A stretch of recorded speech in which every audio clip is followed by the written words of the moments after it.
Hi cooking lovers, welcome to our channel. ఈరోజు వీడియోలో చింతపండు పులిహోర ఆవపెట్టి చేస్తున్నానండి. నేనైతే చింతపండు పులిహోరను అయితే ఎక్కువ చేయను. ఎప్పుడు కూడా దబ్బకాయతోటి, నిమ్మకాయతోటి, మామిడికాయతోటి, ఉసిరికాయతోటి సీజన్లో దొరికే వాటితో నేను పులిహోర చేస్తూ ఉంటాను.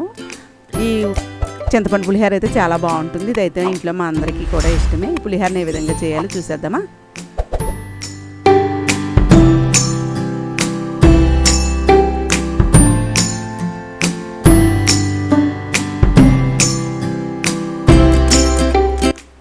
పులిహోర చేయడానికి రైస్ని నేను కుక్కర్లో పెడుతున్నానండి.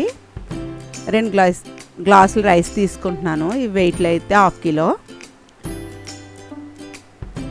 పులిహోరకి సన్నగా ఉన్న రైస్ అయితే బాగుంటాయి. లేదా మీరు అన్నం వార్చుకునైనా పులిహోర చేసుకోవచ్చు. కాకపోతే అన్నాన్ని అయితే కొంచెం పలుకుగా వార్చుకోవాలి. శుభ్రంగా ఒకసారి వాటర్ వేసి కడిగేసి మరలా వాటర్ వేసుకుని ఒక పావు గంట నానబెట్టి కుక్కర్ పెట్టుకోవాలి.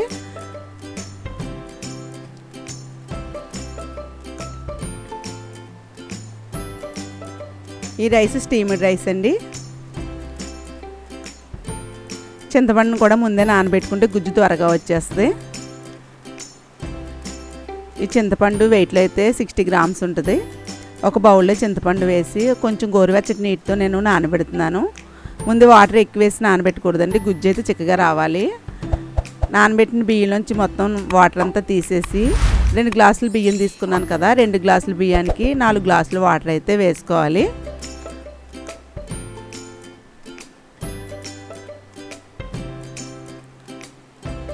మీరు మామూలు రైస్ అయితే 2-3 డ్రాప్స్ ఆయిల్ వేసుకుని కుక్కర్ పెట్టుకోవచ్చండి. అన్నం పలుకుగా వస్తుంది. ఇప్పుడు స్టవ్ వెలిగించి ఈ కుక్కర్కి అయితే రైస్ 2 విజిల్స్ రానిస్తే సరిపోద్ది. 2 విజిల్స్ తర్వాత మొత్తం అంతా ఆవిరిపోయిన తర్వాత మీకు చూపిస్తున్నాను. ఈ అన్నాన్ని ఒక బేస్ని కానీ ఖాళీగా ఉన్న ప్లేట్లోకి కానీ అన్నాన్ని చల్లారని ఇచ్చేసుకోవాలి.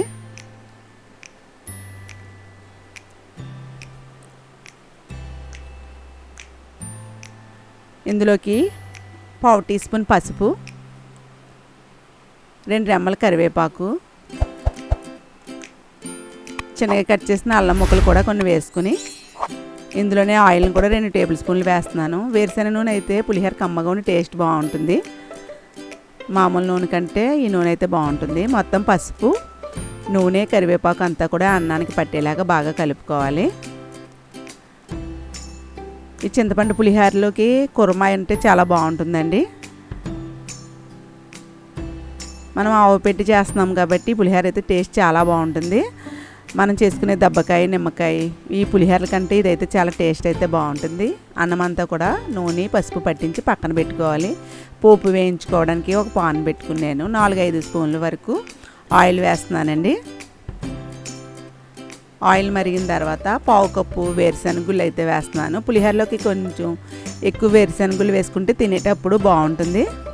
ఈ గుళ్ళు వేసిన తర్వాత లో ఫ్లేమ్లో ఒక 2 నిమిషాలు వేయించాక 2 టీ స్పూన్లు పచ్చిశనగపప్పు, 2 టీ స్పూన్లు పొట్టు మినపప్పు వేస్తున్నాను.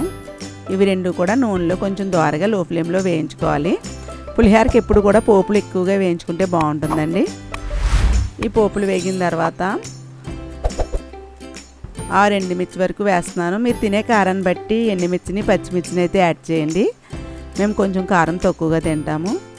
ఎండుమిర్చి కూడా వేసిన తర్వాత ఇందులోకి 1 టీ స్పూన్ ఆవాలు, అలాగే 2 టేబుల్ స్పూన్లు జీడిపప్పు బద్దలు కూడా వేసుకోవాలి. పచ్చిమిర్చి కూడా ఒక 8 వరకు పొడవుగా కట్ చేసి వేస్తున్నాను. అలాగే చిన్నగా కట్ చేసిన 1 ఇంచు అల్లం ముక్క బాగా చిన్న ముక్కల్లాగా తరగాలి. ఈ అల్లం ముక్కలు కూడా ఇందులో వేసుకుని లో ఫ్లేమ్లో వేయించుకోవాలి. ఒక 3-4 రెమ్మల వరకు కరివేపాకు కూడా వేసుకోవాలి. జీడిపప్పు ఆప్షనల్ అండి, మీ ఇష్టం అండి, వేసుకుంటే వేసుకోవచ్చు. అంత కంపల్సరీ వేసుకోవాలని అయితే లేదు. ఇవన్నీ కూడా లో ఫ్లేమ్లో కొంచెం దోరగా వేగిన తర్వాత చూడండి ఇలా గోల్డ్ కలర్ వచ్చే వరకు వేయించుకోవాలి. ఇప్పుడు స్టవ్ ఆఫ్ చేసేసి నేను ఈ పులిహోరలోకి ఒక 2 ఎండుమిర్చి అలాగే కొన్ని వేయించిన వేరుశెనగుళ్ళు కూడా తీసి చల్లారిన తర్వాత మిక్సీ పట్టి ఆ పొడిని అయితే పులిహోరలో కలుపుతానండి. ఇలా కలపడం వల్ల కారం, మిరపకాయలు మిక్సీలో పట్టడం వల్ల కారం తెలుస్తుంది. అలాగే వేరుశెనగుళ్ళు కూడా మిక్సీలో కోర్సుగా పట్టి వేస్తే కొంచెం కమ్మగా బాగుంటుందండి. ఇవి మిక్సీలో పొడి చేస్తాను చల్లారాక. ఈ పోపులన్నీ కూడా కలిపి పక్కన పెట్టుకున్న అన్నంలో వేసేసుకోవాలి. ఈ పోపులన్నీ కూడా అన్నంలో బాగా కలుపుకొని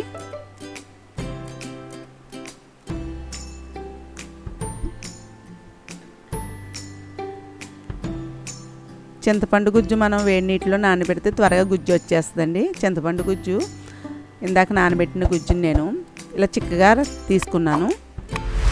చిక్కగా తీసుకోవాలి, అదే పలుచగా ఉంటే కనుక కొంచెం ఉడకడానికి టైం పడుతుంది.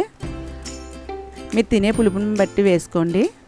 ఇందులోకి సరిపడా సాల్ట్ కూడా వేసుకోవాలి. నేను స్పూన్ నిండా వేస్తున్నాను. అలాగే 1 టీ స్పూన్ బెల్లాన్ని కూడా వేస్తున్నాను. మీరు తినే టేస్ట్ని బట్టి బెల్లపొడిని కూడా యాడ్ చేసుకోండి. ఇప్పుడు కోర్సుగా మిక్సీ పట్టాను ఎండుమిర్చి వేరుశనగుళ్ళు కూడా, అలాగే 2 టీ స్పూన్ల ఆవాలు కూడా కొంచెం వాటర్ యాడ్ చేసి మెత్తగా పేస్ట్లా చేసుకోవాలండి. పులిహోరలో కలవడానికి ఆవ ముద్ద, పచ్చి ఆవాల ముద్ద చేయాలి. చింతపండు ఉడికిపోయింది. ఇందులోకి 1/2 టీ స్పూన్ వరకు ఇంగువ వేస్తున్నాను. పులిహోరలో కొంచెం ఇంగువ వేస్తే ఎక్కువ ఫ్లేవర్ బాగుంటుందండి. ఇంగువ వేసిన తర్వాత స్టవ్ ఆఫ్ చేసేసి ఈ గుజ్జు ఈ విధంగా ఉండాలి. మరీ దగ్గర పడిపోకూడదు, మరీ పలచగా ఉండకూడదు. ఇప్పుడు పోపులన్నీ కలిపిన ఈ అన్నంలోకి పొడిని కూడా వేసేసి అలాగే చింతపండు గుజ్జును కూడా వేసేసుకుని చింతపండు గుజ్జు అంతా కూడా అన్నానికి పట్టించాలి. ఈ పోపులు చింతపండు గుజ్జు కూడా మొత్తం అంతా అన్నంలో కలిసిపోయేలా బాగా కలుపుకొని కొంచెం చల్లారిన తర్వాత మనం ఆవ ముద్ద నూరాం కదండి, ఈ పచ్చి ఆవాలతో ఆవ ముద్ద కూడా ఇందులో వేసేసుకుంటే ఈ పులిహోరలోకి అయితే ఆవ ముద్ద టేస్ట్ అయితే చాలా బాగుంటుందండి. బిర్యానీ కంటే ఈ పులిహోరనే చాలా ఇష్టపడతారు, అంత బాగుంటుంది. ఈ వీడియో నచ్చితే లైక్ చేయండి, షేర్ చేయండి, సబ్స్క్రైబ్ చేయండి.